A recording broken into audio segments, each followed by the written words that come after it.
네, 안녕하십니까? 예. 어떻습니까? 국민의당 고민입니까? 아니면 즐거운 함성입니까? 뭐 어떻게 봐야 됩니까? 고민이죠. 예.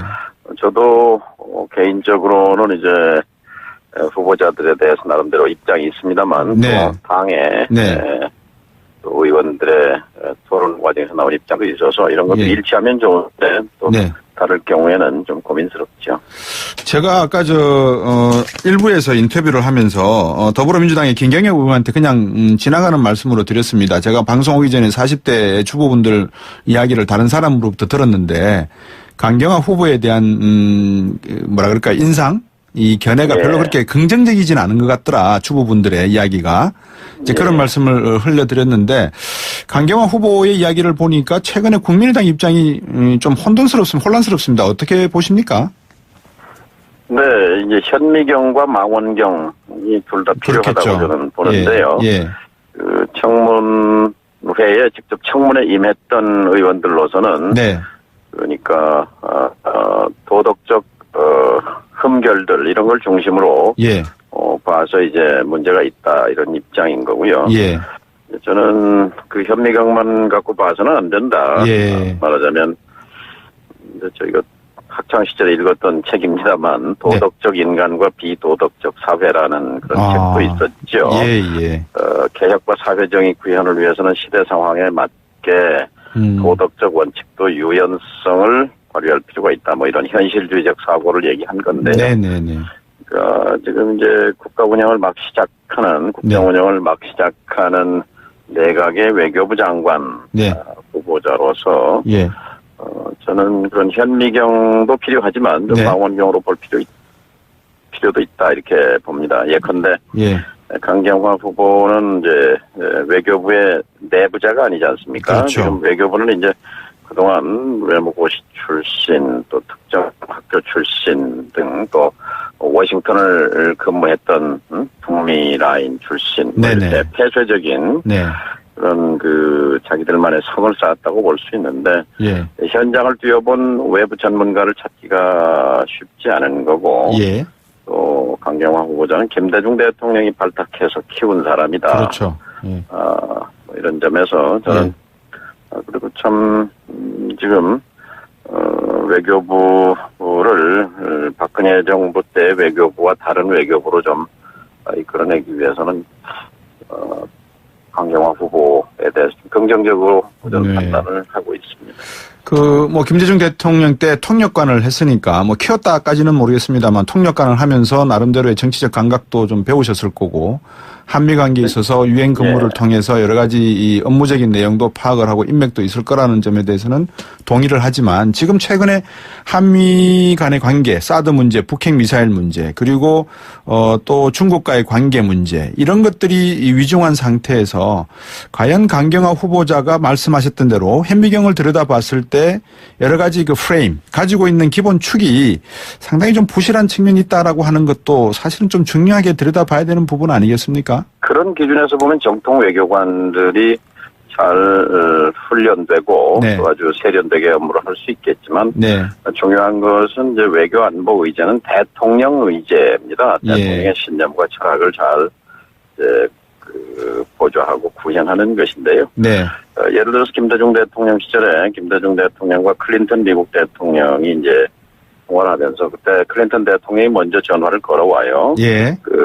북경에 가서 장쩌민 주석과 미중 정상회담을 하기 직전인데 이제 중국의 인권 문제가 발생해서 국내적으로 꼭 중국을 가야 하는 회의론이 대두될 때였습니다. 김대중 대통령이 조언하기를 가서 정면에서 인권 문제를 거론하는 것이 보다 당당하고 그리고 또 그것이 미중 관계를 위해서 나은 선택이다. 이제 이런 조언을 했을 때 클린턴 대통령이 탄복을 했다는 거거든요. 이제 그런 역사의 현장들을 직접 통역하고 지켜보면서 저는 어떤 누구보다도 많은 학습을 했으리라고 그런 점들을 평가를 합니다. 그리고 더해서 예를 들어서 위안부 피해자 할머니들께서 경험이 많은 유엔 무대에서 우리 문제를 대변했던 강경화 후보가 돼서 위안부 문제 해결에 앞장서달라 이런 요청도 했는데 이런 것들을 보면서 저는 꼭 현미경으로 도덕성 문제만 집착할 문제는 아니다. 저는 그런 생각을 갖습니다. 예, 뭐 그런 판단은 국민과 청취자분들에게 제가 드리는 게 맞을 것 같고요. 좀 더 인사청문회 내용을 보고 국민의당의 입장을 한번 여쭤보는 게 취지일 것 같습니다. 김희수 헌법재판소장 후보자 말입니다. 오늘 채택 불발됐지 않습니까? 그죠? 어떻게 보십니까? 이분도. 뭐 당내에서 어제 이제 의총에서도 의견이 나왔습니다만 찬반이 팽팽합니다. 그러니까 5.18 시민군의 사형 선고를 한 신군부의 부역 경력을 가진 사람을 그 전력을 어떻게 넘길 수 있겠느냐 하는 의견도 꽤 강합니다. 당내에요. 그래서 그냥 재판관은 몰라도 헌재 소장은 아니다라는 그런 의견들인데요. 월요일 날 의원총회가 있으니까 그때 뭐 의견 수렴을 해봐야 되겠죠. 이분에 대해서 들이대야 될 현미경과 망원경은 어떤 관점에서 봐야 될까요? 망원경이라면 이제 소수 의견을 많이 내셔서 예를 들어서 박근혜 그 판결정에서도 세월호 부분에 대한 그 책임을 강하게 주장하는 의견을 폈었는데요. 이런 그 소신 판결들 이런 것들은 또 평가받아야 할 대목이라고 생각합니다. 예.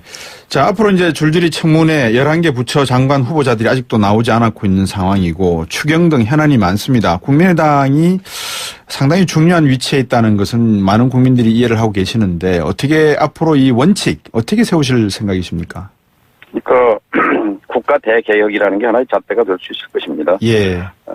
국민의당은 지난 대선 과정에서 우리가 되면 더 나은 정권 교체다 이렇게 얘기를 했고 각 분야의 개혁을 이루고자 했기 때문에 우리가 집권하지는 못했지만 문재인 정부가 국가 개혁을 하는 데 있어서 장관 내정자들이 그런 개혁 작업을 수행하는 데 적임인가 하는 이제 미국을 보게 되면은 이제 청문회 비공개 청문회를 통해서 신상 검증이라든지 도덕성 문제는 걸러내고 공개 청문회에서는 이제 정책 역량, 장관으로서 일을 잘 해나갈 수 있는지 이런 검증에 집중하지 않습니까? 우리도 그렇게 좀 진화시킬 필요가 있다고 봅니다. 뭐 저번에도 인터뷰해 주실 때 제가 말씀을 드렸습니다만 정동영 의원 그러면 아무래도 개성공단이 떠오르고 또 통일부 장관까지 얘기를 하셨으니까 남북관계 상당히 전문가이시고 관심이 많으실 것 같습니다. 제가 어제 우연하게 유튜브를 보다가 과거에 MBC 앵커들 당시에 모습을 제가 봤거든요. 어떻습니까? 이 남북관계 해법은 어떻게 봐야 됩니까?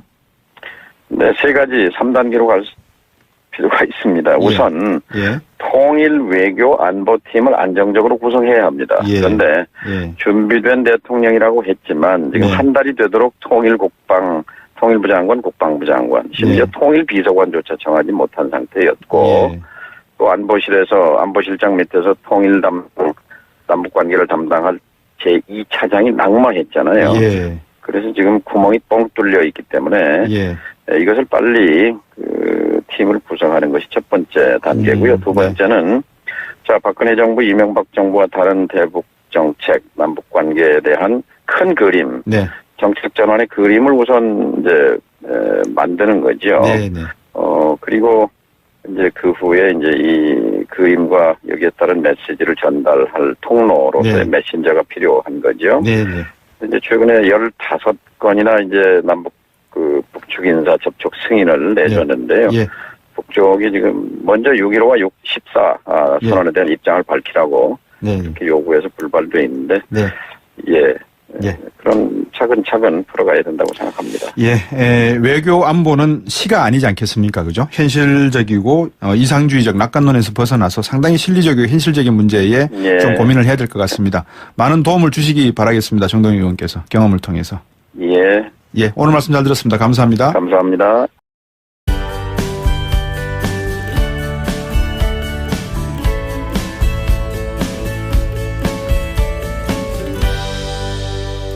(5.18) 시민군의 사형 선고를 한 신군부의 부역 경력을 가진 사람을 그 전력을 어떻게 넘길 수 있겠느냐 하는 의견도 꽤 강합니다. 당내에요. 그래서 그냥 재판관은 몰라도 헌재 소장은 아니다라는 그런 의견들인데요.